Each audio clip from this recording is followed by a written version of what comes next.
Hello and welcome back to the KCC channel. I'm Rob and I hope you're having a wonderful day today. Today we're jumping into some entitled parents. Our first story today comes to us from the Unreal Dawn Steele. Entitled mother lets her son destroy 100-year-old antique table. Let's jump right in. Apologies if this sounds like a tangent. It happened last night and I'm still fuming. I, 24 female, previously posted in r/childfree about one of my mother's younger friends, an entitled mother, early 40s female, who I first knew as carefree and wonderful until she had her first kid. That child ended up being a complete brat, with her mother's encouragement. But entitled mother had another child, a son, 4 male, who I kind of liked because he wasn't as intense as his older sibling. As of last night, that has changed.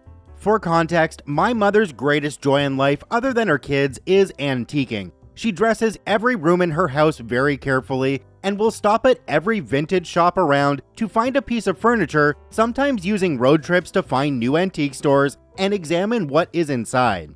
I used to hate going with my mom to these stores, but since she took all 3 of us kids and told us that these used to belong to other people, I think it gave us an early respect for other people's things. We were never the kids to break stuff or jump on furniture in our homes or anyone else's, and I'm pretty sure that contributed to it. When she was pregnant with my oldest sibling in 1990, Mom found a small circular wooden table with 3 curved legs topped with a circle of marble. The shop proprietor told her it was 70 years old, so she bought it for a song, shined it up, and stuck it in her living room, where it immediately became a staple of our house. The coffee table lasted her through 3 kids' college graduations, a move in 2000, and countless family parties and events. Still shiny and looking new and gorgeous. It's as much a part of the family now as any of us kids. Now to last night. Entitled mother's birthday recently occurred, so since she had given Mom a birthday celebration last month, Mom decides to return the favor, inviting entitled mother, her husband, and their kids to our house for lobster. Already, I'm not a fan of this. Whenever entitled mother and her kids come over, my mom makes a serious effort to give the kids something fun to do while the adults talk. We have a collection of coloring books, blocks, dolls, Legos, puzzles, action figures, and a TV in the basement from when my siblings and I were growing up. And Mom even bought them some new toys herself. But inevitably, the kids will play down there for 2 minutes and then come to their mom to complain that they're bored, then proceed to wreak havoc on our house. My parents, who entitled mother sees as her kids' aunt and uncle, have warned the kids many times not to jump on things, but they do not listen. The oldest kid is also very combative and likes to pull hair and hit people, as I learned firsthand, and broke a holiday decoration given to my dad by his late mother. Of course, entitled mother coddles her kids and coos that they're the best in the world and all that BS.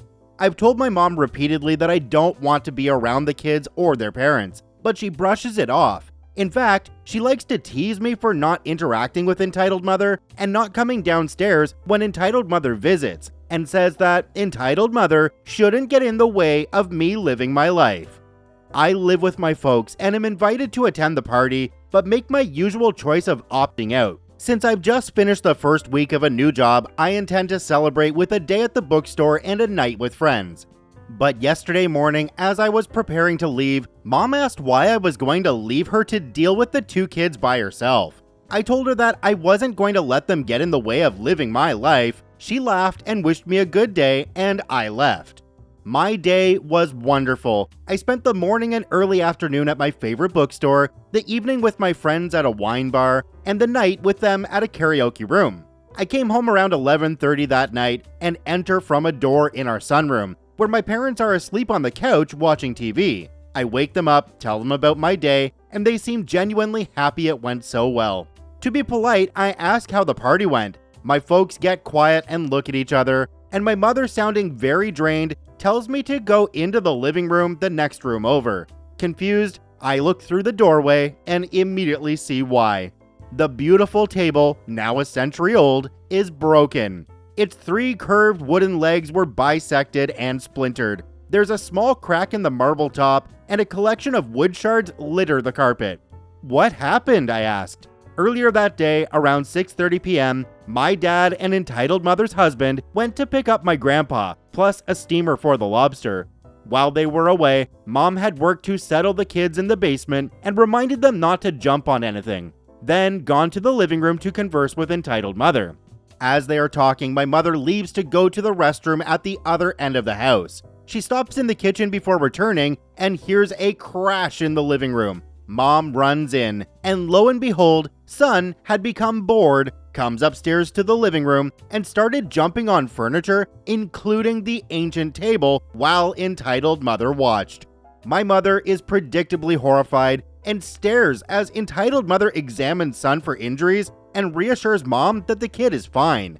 Mom gets sick to her stomach, takes son aside, and tells him in a serious but not yelling voice that Auntie is very disappointed in him and that he knows the rules at her house. Entitled mother overhears and berates Mom, telling her that she is the only one who can speak that way to her kids, before coddling son and telling him that he's going to be okay. Mom then outright asks entitled mother if she herself told the kids not to jump on furniture at our house. Entitled mother replies casually, "No, I didn't tell them not to." The husband returns and all three men are shocked. Entitled mother's husband immediately offers to pay a carpenter to fix the table, which my mother accepts. Dinner goes on, but it is cold and impersonal between Mom and entitled mother. This morning, entitled mother's son and the husband came by our house to give Mom a bouquet of flowers, an apology, and the number of a carpenter who they'll pay for. She puts on a smile and says thank you, but is very upset nonetheless. My dad doesn't want the kid in our house until he's older. Mom says she'll be keeping her distance from entitled mother for the time being, since she can't teach her kids to respect other people's property or discipline them properly. My heart breaks for my mom. I don't plan on having kids, but if you do, please teach them at an early age to respect other people and their things. I read a bunch of the comments down below this one, and the general consensus is that you don't need a carpenter because carpenters generally build houses. What you need is a furniture repair person, someone who specializes in older furniture, who knows the ways to repair that without using modern machinery. Definitely don't use the one that they suggested. Find one that you know can do the work properly, and then send them a bill. And if they don't pay it, take them to small claims court. Do me a quick favor, have a look down below the video. If that subscribe button's still red, it means you're not actually subscribed to the KCC channel. Please hit that subscribe button for more daily Reddit stories. Our next story today comes to us from Cal and Amelia. Entitled parent gets pew pew drawn on her because she can't accept that times have changed. Let's jump right in. I want to state clearly that this did not happen to me, but to a friend in a state that has adopted a set of stand your ground laws. I know this will probably be buried in new or get removed, but I just wanted to share something that happened today that really makes you appreciate the term trigger discipline. I won't bother with the cast as it should be fairly obvious what type of people are involved, judging by the title. A friend of mine was out and about with his girlfriend shopping for groceries, clothes, and some new utensils. My friend and his girlfriend stop at the store to pick up some clothes, some for themselves and some for his girlfriend's niece, who is all but 2 years old and is having her birthday in 2 days. After finding the clothes that both him and his girlfriend want for themselves and his girlfriend's niece, they were walking up to the checkout when, according to my friend, they heard a woman screech, "You filthy harlot, you can't wear those kinds of clothes in public." This made them both stop and turn around to see an obese, middle-aged woman with the stereotypical Karen haircut that was dragging along a poor kid who looked like he was wearing hand-me-downs from several generations before. While the mother was wearing what appeared to be a fancy dress that looked horrible on her, according to my friend, jewelry, and had enough makeup on her face to put a Barbie doll that's been dunked in wax to shame. My friend didn't like that this woman called his girlfriend a harlot. The term harlot was common for many, many years ago and was used to describe women and basically calling them whores or prostitutes in a religious manner or context. He simply said, "Lady, don't use that word to describe my girlfriend. You shouldn't even be using that sort of language around your kid. Besides, what she decides to wear is her choice. Now kindly leave us alone." The mother screeched, "I am a God-fearing, God-worshipping woman, and you're elder. You have to listen to me." My friend's girlfriend made the mistake of saying that they might have heard her out if she had been nice and calm about it and not yelling like a banshee on crack. This, not surprisingly, didn't sit well with the mother in the slightest, which then caused her to start shouting about how that as their superior, and because they were younger than her and less disciplined than her, that they needed to listen to her and that her precious baby didn't deserve to see a trashy woman wearing revealing clothes and that they would taint his mind. This in turn pissed both of them off, but they decided to just drop the subject altogether instead of feeding fuel to the dumpster fire. They walk away after they heard the mother sputtering and yelling about how my friend's girlfriend was a bad influence to her precious child and how they would both, and I quote from his account, be sent to hell one way or another. That last comment put him on edge, and rightfully so.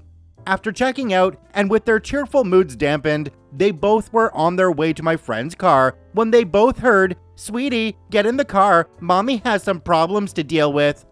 They both rolled their eyes and continued on their way to my friend's car until they heard, "I'll cut those clothes off you myself, you filthy sinners," by the distinctive voice of the mother that they hoped they had seen the last of. My friend turns around and saw the woman hobbling over with a knife in her hand with the blade flipped out, yelling at them the whole time. My friend immediately tells his girlfriend to call the police as he yells at her to stop walking towards them with the knife. When she doesn't stop, he once again yells at her to stop and please put away the knife and that nobody has to get hurt. When she still doesn't walk away, my friend drew his concealed carry out from his waistband and once more shouts at the woman to just walk away and that he doesn't want to use his pew-pew. He borderline begged her not to make him have to pull the trigger, that he didn't want her kid to lose his mother. The mother screeched that she would get him arrested for drawing a dangerous weapon on a law-abiding person that was doing God's work and quickly hobbled away, much to his relief.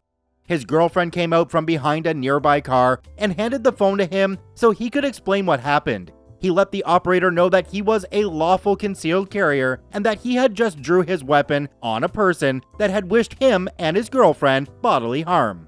Following the operator's instructions, he described the time, place, and the vehicles that were around him and set his firearm on the trunk of his car, and both him and his girlfriend stepped away from the trunk of his car.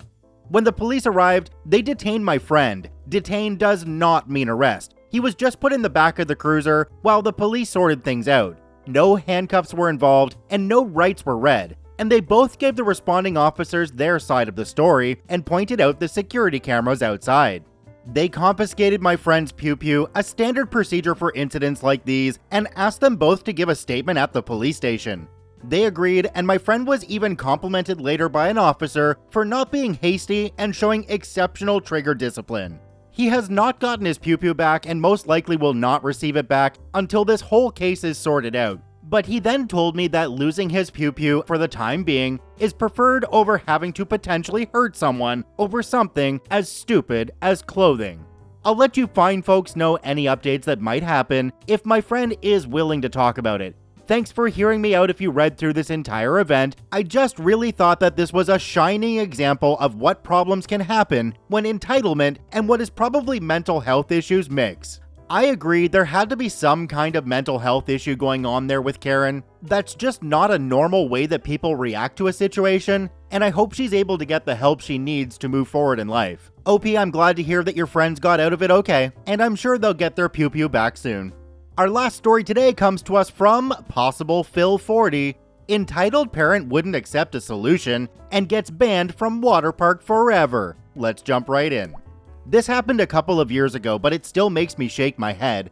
I, 19 female, had a job working at a waterpark dispatching rides. Some of the rides require the guests to get a tube at the bottom of the ride and carry it up to the top. Waterpark employees know that only certain tubes can be used on certain rides.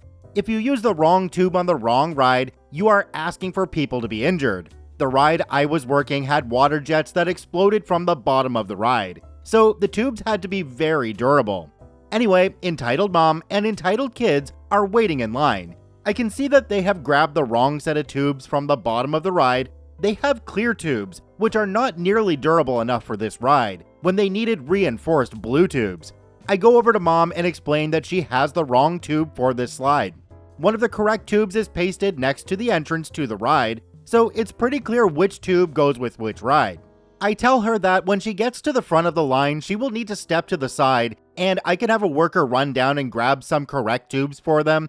She can still go on the ride, someone just needs to bring her the right tubes. Entitled mother doesn't acknowledge me at all. Anyway, she gets to the front of the line and tries to sit in her tube to go down the ride.